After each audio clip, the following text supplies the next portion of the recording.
Mais d'abord, l'édito international sur Europe 1. Bonjour Vincent Hervouette. Bonjour Dimitri. Vincent, le pape François achève aujourd'hui un voyage en Mongolie. Il y a passé 4 jours, mais qu'allait-il faire au bout du monde ?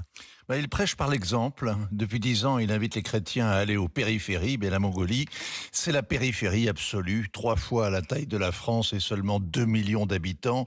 Plat comme la main et vide. Dans les années 60, le Quai d'Orsay a ouvert une ambassade et envoyé Georges Perruche, qui sortait de 3 ans de bagne en Corée du Nord. Le service du personnel estimait que ça l'avait bien préparé à cet exil dans les steppes où il fait moins 40 l'hiver et plus 40 l'été.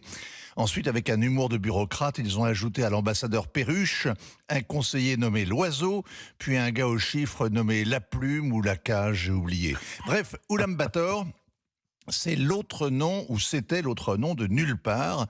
Même dans la capitale, on est en grande banlieue, en banlieue de la Chine et de la Russie. Le pape François a donc bien choisi son escapade estivale, surtout qu'en Mongolie, il établit un double record. C'est la première fois qu'un pape y pose ses mules et jamais un pape aussi âgé n'avait voyagé. À 86 ans, il bat ainsi Jean-Paul II et Benoît XVI et ça a dû le réjouir. Alors autre chose Vincent, c'est qu'il y a très peu de chrétiens en Mongolie. La plupart des Mongols sont bouddhistes, les chrétiens sont 2% et les catholiques, la minorité de cette minorité, 2% des 2%.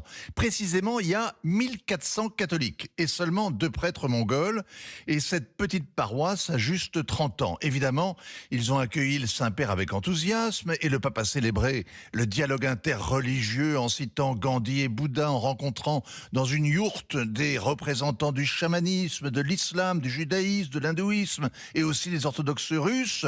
La Mongolie, c'est un modèle de liberté religieuse pour l'Asie centrale. Le contraire de la Chine. La Chine, véritable objectif de François. D'ailleurs, ce que l'on remarquait dans la foule des pèlerins, Vincent, c'était d'ailleurs les Chinois. Parce qu'ils se cachaient avec des lunettes de soleil et des masques chirurgicaux pour ne pas être reconnus par Big Brother. Ils risquent gros s'ils sont identifiés. Ils ont traversé la frontière en prétextant un voyage touristique et des organisateurs ont d'ailleurs été arrêtés. Le pape François veut à tout prix normaliser les relations avec la Chine.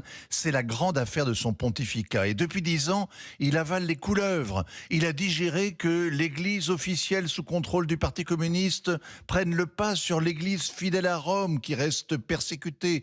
Il a signé et reconduit un accord sur la nomination des évêques, mais en juillet, Pékin a encore nommé un nouvel évêque à Shanghai sans même lui demander son avis. Le pape ne se décourage pas. C'est même pour ça qu'il est venu en Mongolie, au plus près de la Chine.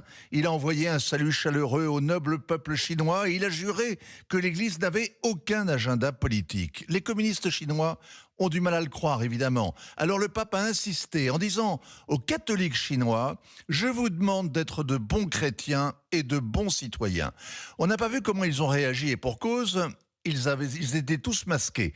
François reste à la porte de son rêve, comme Moïse est resté à la porte de la terre promise. Signature Europe 1, Vincent Hervouette. Merci beaucoup Vincent.